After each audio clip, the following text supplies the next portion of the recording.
Alright guys, welcome to our last review unit over the Industrial Revolution. What is the Industrial Revolution? Well, it was a move from man-made goods to machines and factories. And the causes were, first of all, the War of 1812 and the Embargo Act. If you remember back to the early Republic unit, both of these stopped trade with foreign countries. Remember, our ships were being attacked by the British and French, and so we decided to make it where we did not trade with foreign countries anymore. Also, tariffs. We had taxes on foreign goods, which made them more expensive, and so now people wanted to buy American-made goods for the first time. The invention of steam power in the place of water power also ran the factories. Before, when we had just water power, we relied on currents from rivers to run the factories, and so you had to build your factories on a river. Now with steam power, they can be built anywhere.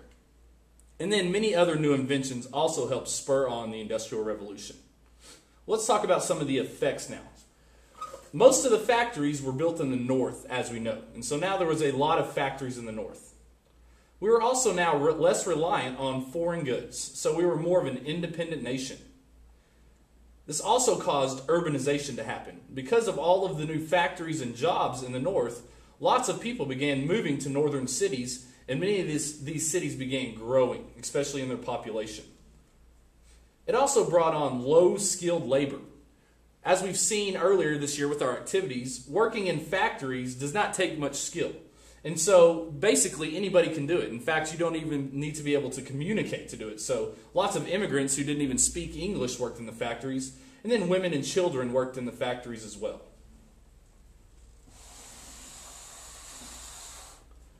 Okay, let's talk about factories and its relationship to urbanization.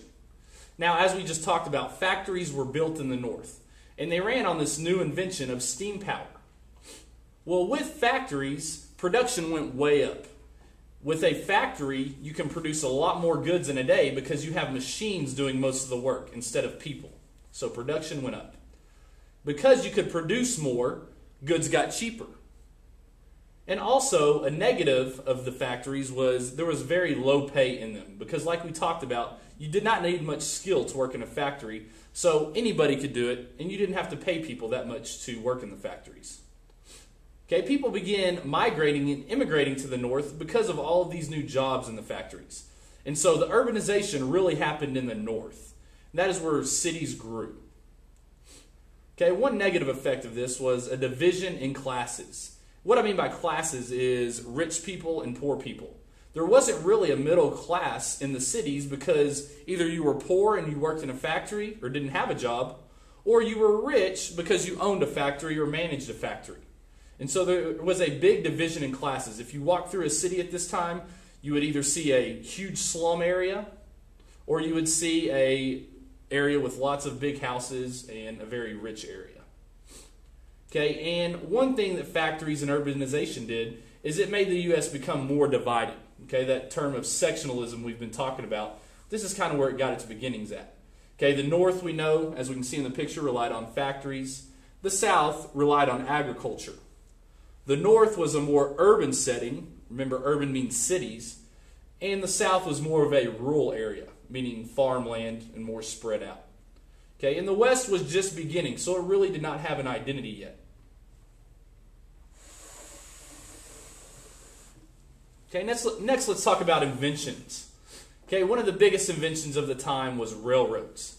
And with the invention of steam power, it allowed railroads to be invented. Railroads ran on steam power just like factories did. We know that they improved transportation, which was a positive. They also made settlement of the West a lot easier. Okay, we've played the Oregon Trail game and we've seen when you have to walk west, it wasn't a very good situation. Lots of people died. You encountered the Rocky Mountains, very harsh conditions. With the railroad, you got there quick and easily. With the railroad, also brought cheaper goods, because if you can move goods faster and more efficiently, that means the price will go down on them as well. One negative of the railroads was pollution from the steam power. Another invention, or two inventions of the time, were the cotton gin and mechanical reaper. Remember, these were farming inventions, and they helped increase production on farms. The mechanical reaper harvested the crops faster, and the cotton gin separated the cotton from the seeds.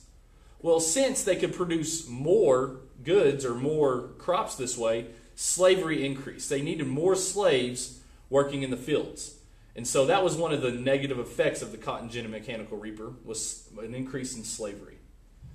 Another invention we had at this time was the steamboat. And again, it ran on steam power like the railroads and factories. It also improved transportation a lot like the railroads. And just like the railroads, it made goods a lot cheaper because it transported them more efficiently and faster.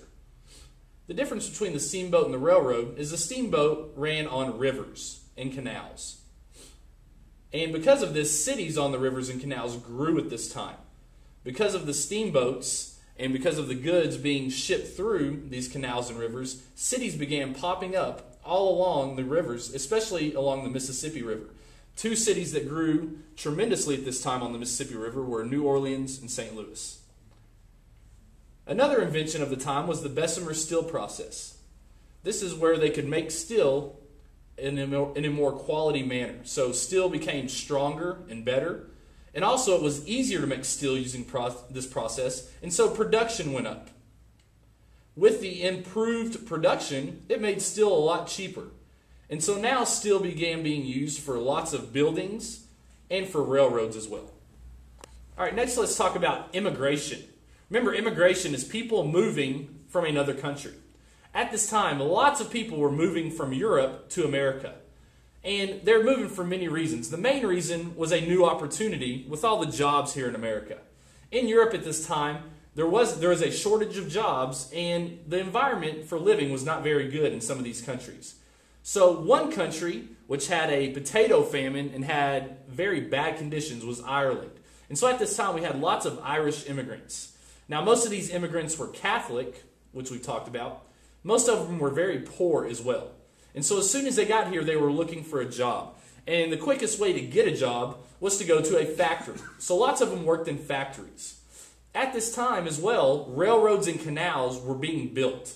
They had to actually blast out lots of mountains and lots of areas for these railroads and canals. So it was a very dangerous job, but they got paid a little more than they would in factories. So there were lots of Irish immigrants at this time building the railroads and canals as well. Many of the Germans who came over were farmers, and so they moved to the Midwest. Okay, and there's actually lots of Germans that moved to Texas at this time. Many German immigrants in Texas, and they wanted to farm. Okay, and then people also at this time were moving from Asia to the United States. But if we think about where Asia is, it is on the opposite side of the United States. And so they actually did not land on the East Coast. When they came to the United States, they landed on the West Coast. And so a lot of them actually went to California and settled there. Okay, and the Asian immigrants also were very notorious for helping build the Transcontinental Railroad, which was the railroad that went all the way across America from sea to sea. So the western part of the railroad was built by the Asian immigrants, and then the eastern part of the railroad was built by the Irish immigrants, and then eventually it all actually connected in Utah. Okay, immigration at this time also caused conflict. There was a lot of discrimination towards immigrants. And the reason is because, like I told you earlier, when they were working in factories, it didn't take much skill. And so a lot of these immigrants would come over and work for lower wages or lower pay in the factories. And this would make Americans mad because they would lose their jobs to these people who were willing to work for less money. So this caused discrimination. A party that came out of this was the Know Nothing Party. And they discriminated against immigrants. And remember, we called them the Know Nothing Party because when someone would ask who they were, they would say, "I know nothing." They tried to keep it secret. They had very strict immigration policies, meaning they made it very hard for these new immigrants to come in and get jobs and to get citizenship.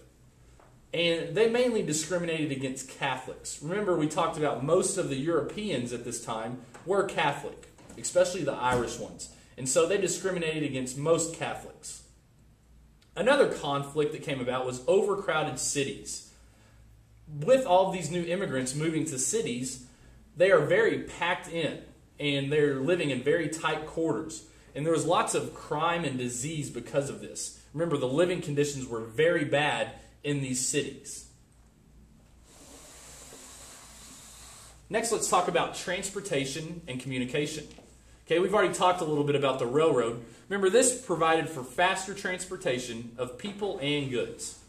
Because of the railroad, it made it very easy to travel west. And so a lot more people at this time started moving west, which caused a rise in population there. Also, cheaper goods came because of the railroad. Like we talked about, if it's easier and more efficient to ship goods, they become cheaper. And like we talked about earlier as well, the transcontinental, remember trans means across, so across the continent, the transcontinental railroad also was established at this time. And it ran from basically sea to sea. And because of this, it made communication between the east and the west and the north and the south very quick and easy. Okay, another piece of transportation and communication was the steamboat. Remember, the steamboat runs on rivers and canals. And canals are basically rivers, but they're man-made. Many canals at this time were built for the transportation of goods. And one specific one we talked about was the Erie Canal. And remember, this canal connected New York, the Atlantic Ocean in New York, to Lake Erie, one of the Great Lakes, and then it would eventually connect to the Mississippi River. And so basically, the Erie Canal connected the East Coast to the middle of the United States, which made it very easy to ship goods from where they were made in the Northeast to the rest of the United States. So again, the big part of this slide here is transportation got quicker, communication made goods cheaper, and sped up the settlement of the West. And finally, let's talk about a free enterprise economy. Now, remember, when we were not America, when we were still the 13 colonies of England, the type of economy we had was mercantilism. And that is where we had to trade with England. Okay, we had no option to go and create our own businesses because we had to buy our goods from England. We had no option to try to sell our goods to any other countries because we had to sell them to England. So really, we had no freedom here to buy and sell what we wanted.